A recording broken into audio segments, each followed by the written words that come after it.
Bonjour à tous et bienvenue pour cette nouvelle vidéo Timing Invest.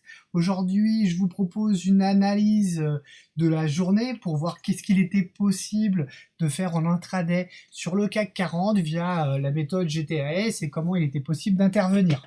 Donc d'abord, je souhaite vous montrer et faire un point un peu sur la situation pour mettre un peu le cadre. En H4, qu'est-ce qu'on peut voir? Eh bien, tout d'abord, c'est que nous sommes dans un canal haussier.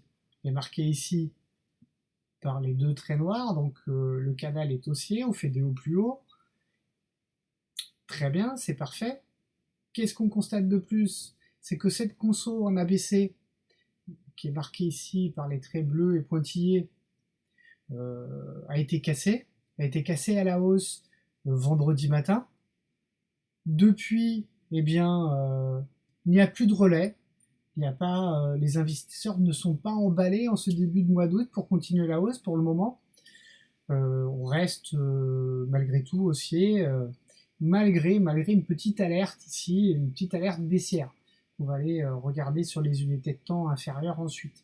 Ce qu'on constate sur cette unité de temps également, c'est que la zone de valeur est bien en dessous des prix, puisqu'on est bien donc dans une tendance haussière. Cependant, la moyenne mobile SMA 147 qu'on voit ici est dernièrement flat, tout à fait plate, ce qui nous confirme bien le peu d'engouement sur les dernières journées de cotation.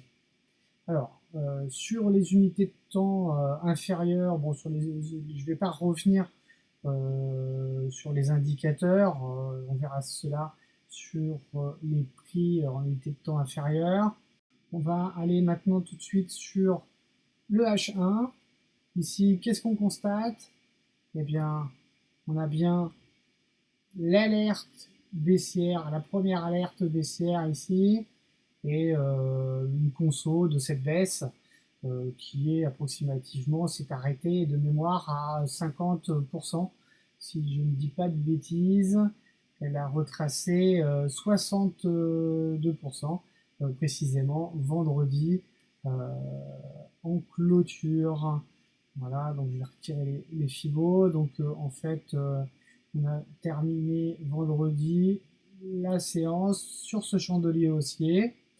Et donc, pour ce matin, on avait bien ce canal haussier. Après cette alerte d'eau, une tendance qui est haussière, comme on l'a vu, sur le H4.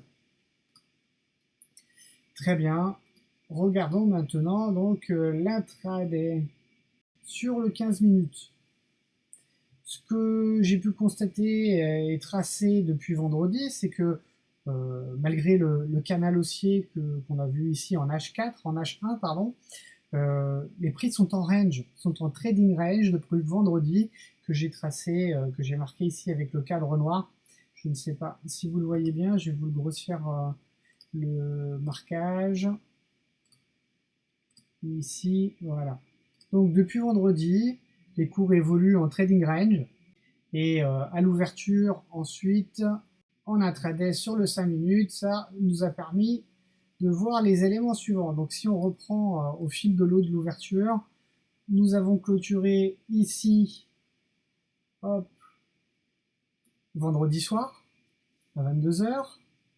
L'ouverture de ce lundi s'est faite par un chandelier baissier là, ce qui a permis, en tout cas, ce qui a fait que les cours sont rentrés dans le range, dans le cadre noir qu'on vient de voir sur les temps supérieurs, et ce qui nous a dessiné une stratégie en BO-fail, stratégie GTAS. Donc voilà. Donc moi j'avais un sens prioritaire plutôt baissier par rapport, en tout cas pour cette journée, pour jouer en intraday à la baisse, puisqu'on a vu les éléments précédemment, le manque de relais, la moyenne mobile 147 flat, une alerte d'eau. Donc c'était mon sens prioritaire sur la journée. Donc par rapport à tout cela, cette première stratégie baissière en BO fail permettait de rentrer short dès les 5486.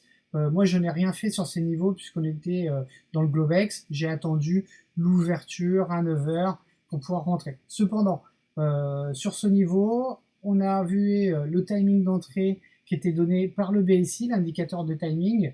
Donc il était possible de rentrer à 5487. Moi j'ai tout simplement fait le choix d'être un peu plus conservateur et je suis rentré donc après l'ouverture de 9 heures sur la validation du BSI en short ici à 5484. C'était parfait, l'objectif c'était d'aller chercher le bas du canal ici en bleu. En tout cas, c'est ce qu'il était possible de faire. Ensuite, à partir de 9h40, les prix sont restés en range jusqu'à la cassure de la trendline résistance ici. Je ne sais pas si vous la voyez très très bien, mais elle était reliée par les différents points ici.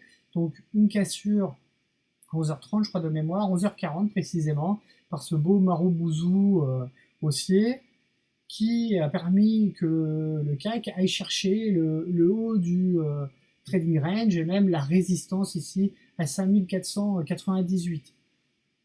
Une fausse cassure haussière qu'on voit bien ici avec le chandelier en étoile filante, ce qui nous a permis de valider de nouveau une stratégie en BO fail avec une entrée validée par le BSI à 5488 approximativement pour aller chercher le même objectif, le bas du canal haussier. Il était même possible d'aller un petit peu plus bas, aller chercher le bas du trading range, et ce qui pouvait permettre de faire 25 points à peu près. Hein.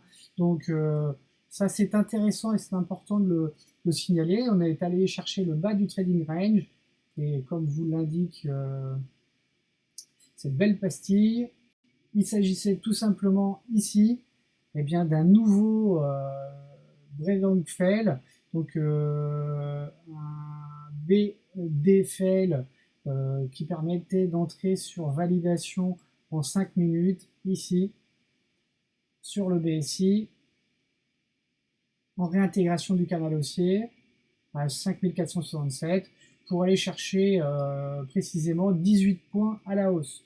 Donc approximativement, il était possible de faire 50, 60 points quasiment sur la journée en travaillant le trading range qui était marqué ici avec des stops relativement courts, et c'était assez simple sans se laisser piéger ou durer des trades trop longs en naviguant dans le trading range en se laissant porter. Voilà, donc c'est tout pour cette analyse. J'espère qu'elle vous a plu. Si vous le souhaitez, si vous avez des remarques, profitez-en, laissez-moi des commentaires et puis likez et partagez cette vidéo. Et je vous dis à très bientôt sur timinginvest.com. Bye!